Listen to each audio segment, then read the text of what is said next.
The Zimbabwe Passenger Transport Organisation has expressed dissatisfaction following reports that government has allocated 26,000 litres of diesel for the festive season, whilst they require 500,000 on a normal day. Good morning. It's just a little bit after 5 a.m. I woke up to join a fuel queue. I need fuel for the holidays. It's a long, winding queue. In most stations, there's not been fuel for the past 3 to 4 days. Hopefully, I'll get some for the holiday so that I get to enjoy and travel with the family. The fuel queue now, they've started serving. I'm told they'll start in an hour's time. So we just keep waiting and see what turns out. All right, so it's just been over a year since Robert Mugabe stepped down as Zimbabwe's longtime leader. President Emmerson Mnangagwa took over and was given his own mandate after the August elections this year. Now, President Mnangagwa made many promises for a better Zimbabwe in the post-Mugabe era, but some would say that life instead has become much harder. To help us make sense of the country's economic situation, I'm now joined via Skype by John Robertson, who's in Harare. Thanks very much for joining us and welcome to the program. Thank you very much. All right, so we're seeing fuel queues, and there are many reasons that people might put forward to in terms of why it's happening. Could it be politics? Could it be economics? But I think there's no denying that since Robert Mugabe stepped down, life hasn't improved generally for most Zimbabweans. Tell us a little bit about the struggles that the Zimbabwean economy is going through at the moment. Certainly, it's a very complex situation, but it's related largely to money and the fact that when the US dollars that we've been using became scarce, it became very difficult to get money out of the banks. So the government brought in what they call the bond note. It's not a Zimbabwe currency as such. They define it as something other than Zimbabwe dollars, but when they came into circulation, the US dollars that were in circulation were taken out of circulation. When it became very difficult to get money out of the banks, people stopped putting money back into the banks. And so when the government decided that they should accept that there are two different currencies in circulation, the US dollars and the so-called RTGS dollars in our bank accounts, the electronic money, which is the nearest thing we have to a local currency, when they said we recognize that there are two separate currencies, everybody believed that that meant the electronic money would be devalued. And so the exchange rate against it began to move very, very strongly. And now you've got to pay 3 or 4 of these units to buy $1 US. And so the US dollar value caused people to decide even less eagerly to put it back into the banks. The government now is trying to say to people, well, if you do put it in the banks, we, the government, promise not to take it out of your bank accounts anymore. Now, the problem is that when they promised this before, the government then emptied our bank accounts and left us with this electronic money and nothing else. And so nobody trusts the government. So I think that's really where the fundamental problem lies.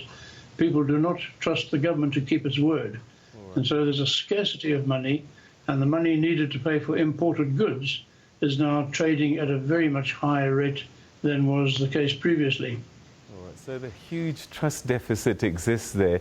So if we take fuel out of the equation, because we still have to try and find out what exactly is causing that problem, there are shortages of other goods at various times. Is it again due to this lack of hard currency to import the goods into the country?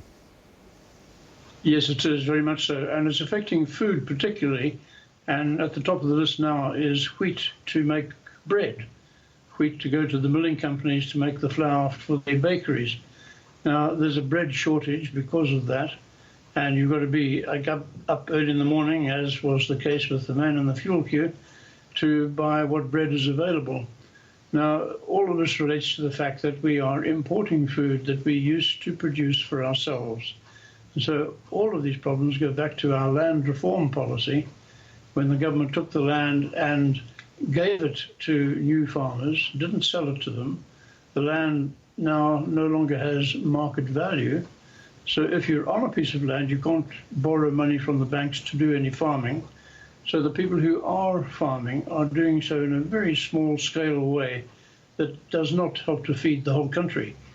People on a piece of land might be able to feed their own families if they're lucky, but they can't feed the nation that way. And so the nation is buying its food from outside the country. And that's one of the main reasons for the leakage of the foreign currency over the years. It's 20 years since the land reform program started. So for 20 years, we've been sending billions of dollars out of the country to pay for food that we used to produce ourselves. We even had food exports for decades going back before that date. So there's part of the problem, but the trust deficit, I think, is probably the most serious of these problems right now. All right, so perhaps in conclusion, what can be done to save the day? Or are these problems so deep and so problematic that a lot of pain needs to happen before we see this better day? The president went on a Zimbabwe is Open for Business campaign, and he said lots of people are coming to invest. They haven't come, it seems. Are they coming? What are they saying? They are waiting for us to settle our debts and to come up with policies that they feel they can trust. Now, the biggest, most crippling development 20 years ago was taking the land off the market and cancelling its collateral value for bank loans. That crippled the whole country. We remain crippled by that one element. You cannot borrow money, so the farmers do not have access to the bank finance. And that means all the farmers who are actually busy doing something are doing it on such a small scale that the country depends on imports. Now, if we were to put the land back on the market and give it market value, collateral value would become available to the farmers, and the farmers could get back to work. But of course, even if they did that today, it would take a year or two to get everybody back to work so that we could start producing food surpluses. So there'd be nothing quick about that solution, but that has to be an essential component of that solution. If we don't give the land back its value, we will struggle for many, many more decades, and we'll be deciding to remain crippled by this self-inflicted disability. Now that's really where our main problem lies. We're suffering from a self-inflicted disability, and the government does not want to take this disability away from us. All right. John Robertson, thanks very much indeed for joining us and sharing your thoughts with us. That was the economist John Robertson joining me via Skype from Harare, trying to explain some of the challenges that Zimbabwe is still facing a year after Robert Mugabe stepped down.